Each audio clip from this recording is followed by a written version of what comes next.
نبی پاک علیہ الصلوۃ والسلام نے فرمایا طویل خاموشی کو اختیار کرو، دیر تک چپ رہا کرو۔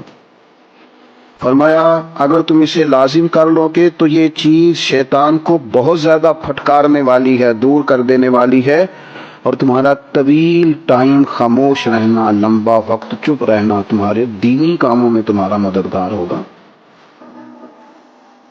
حضرت ابو ذر غفاری رضی اللہ تعالیٰ عنہ نے عرض کی یا رسول اللہ کچھ اور فرمائیے، تو حضور نے فرمایا بہت زیادہ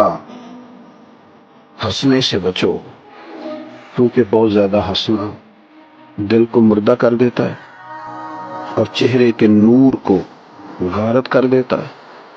کہتے ہیں میں نے عرض کی یا رسول اللہ کچھ اور فرمائیے، تو آپ صلی اللہ تعالی علیہ وسلم نے فرمایا تم حق بات بول دیا کرو،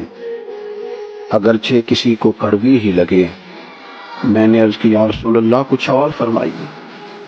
تو حضور فرمانے لگے اللہ تعالیٰ کے معاملے میں کسی ملامت کرنے والے کی پرواہ نہ کرنا، رب کی رضا کا گویا کام کرتے رہنا، اور اگر تمہیں کوئی برا کہے، تم پر کوئی تنقید کرے تو اس کی پرواہ نہ کرنا۔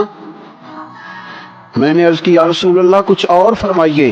تو نبی پاک علیہ الصلوۃ والسلام نے فرمایا لوگوں کے عیبوں کو بیان کرنے سے اپنی زبان کو روکے رکھنا، اور ایسے عیب جو اگر تم غور کرو اور تم جانتے ہو کہ تمہارے اپنے اندر بھی موجود، لوگوں کے بارے میں وہ عیب بیان کرنے سے روکنا۔ 7 وصیتیں اللہ کے محبوب علیہ السلام نے سیدنا ابو ذر غفاری کو عطا فرمائی۔ دین و دنیا کی ساری حکمتیں، علم و معرفت کے سارے پھول محبوب پاک علیہ السلام کی ان 7 حکمتوں میں پوشیدہ ہیں۔ اگر ساری دنیا کی دانائیت کو کھنگالا جائے، ٹٹولا جائے، اور بندہ مومن اپنی روحانی تربیت کے لیے اور راہ سلوک پر چلنے والے سالکین طریقت اپنی باطنی ترقی کے لیے ان 7 باتوں پر عمل کرے،